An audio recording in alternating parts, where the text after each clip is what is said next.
Welcome to Waiting and Watching. We are reading Pilgrim's Progress, Chapter 4. Christian arrives at the wicket gate. So Christian went quickly on his way, nor did he speak with anyone on the road. He walked as if he were on forbidden ground, and did not think himself safe until he had returned to the path he left to follow worldly wise man's foolish counsel. So after some time, Christian arrived at the wicket gate. Now over the gate was a sign which read, "Knock, and it shall be opened unto you." He knocked, therefore, more than once or twice, saying to himself, "May I now enter here? Will he within open to me, though I have been an undeserving sinner? Then I shall not fail to sing his everlasting praises." At last there came a man to the gate named Goodwill, and he asked, "Who is there? Why have you come? What do you wish?" "I am a poor, burdened sinner," answered Christian. "I have come from the city of destruction, but am traveling to Mount Zion, that I may be delivered from the wrath to come. I am informed, sir, that by this gate is the right way, and I ask, are you willing to let me in?" "I am willing with all my heart," answered Mr. Goodwill. And with that he opened the gate for Christian. Now as Christian was stepping through the gate, Goodwill gave him a little pull. "Why did you do that?" asked Christian. "A little distance from here is a strong castle of which Beelzebub is the captain," answered Goodwill. "He shoots arrows at those who come up to this gate, so that perhaps he may kill them before they enter in." "Then I rejoice and tremble," said Christian. And when he had come through the gate, the man asked him, "Who directed you to come here?" "Evangelist told me to come and knock," said Christian. "And he said that you would tell me what to do next." "An open door is set before thee, and no man can shut it," answered Goodwill. "Now I am beginning to reap the benefit of my journey," said Christian.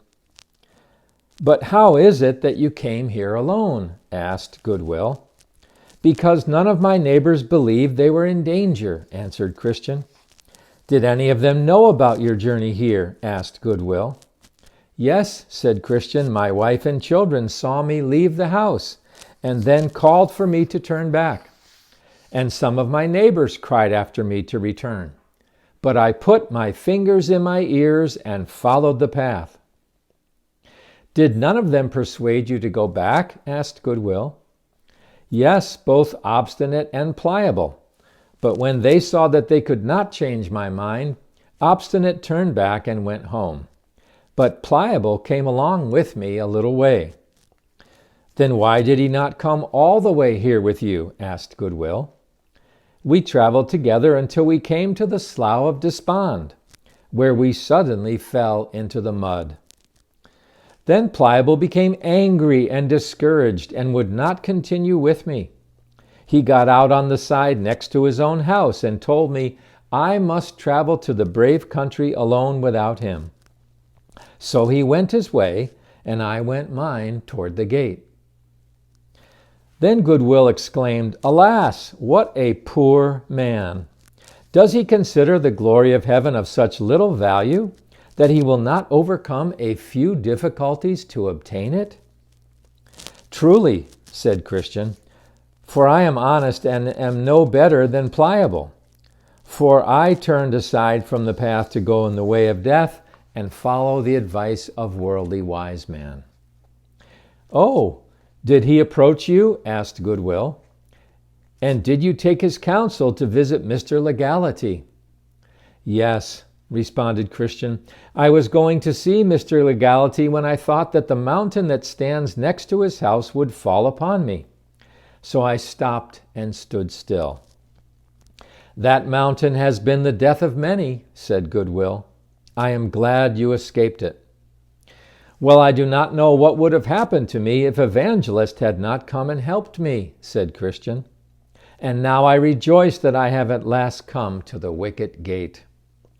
All who come here are in no wise cast out, said Goodwill. Therefore come, good Christian, and I will teach you more about the way you need to go. Look ahead of you. Do you see that narrow way? That is the way you must go. This path was made by patriarchs, prophets, our Lord Jesus himself, and his apostles. It is straight and true. This is the way you must go. But, said Christian, are there no turnings or forks in the path by which a traveler may lose the way? Yes, responded Goodwill. There are many ways off the path, but they are crooked and dangerous. You can tell the difference between false paths and the true one because the true path is always straight and narrow. Then I saw in my dream that Christian asked Goodwill if he could not help him take away the burden that was on his back, for he had not yet been relieved of it and could not take it off without someone's help. Goodwill told him that he must be content to carry his burden until he comes to the place of deliverance, for at that place it will fall off his back all by itself. Then Christian was greatly encouraged, and he set his face with determination to travel on the path. Goodwill told him that after a while he would come to the house of interpreter, who would show him wonderful things. Next time, we discover how Christian finally reaches the city of God and enters into the joy of his Lord. For of him and through him and to him are all things. To him be the glory both now and forevermore.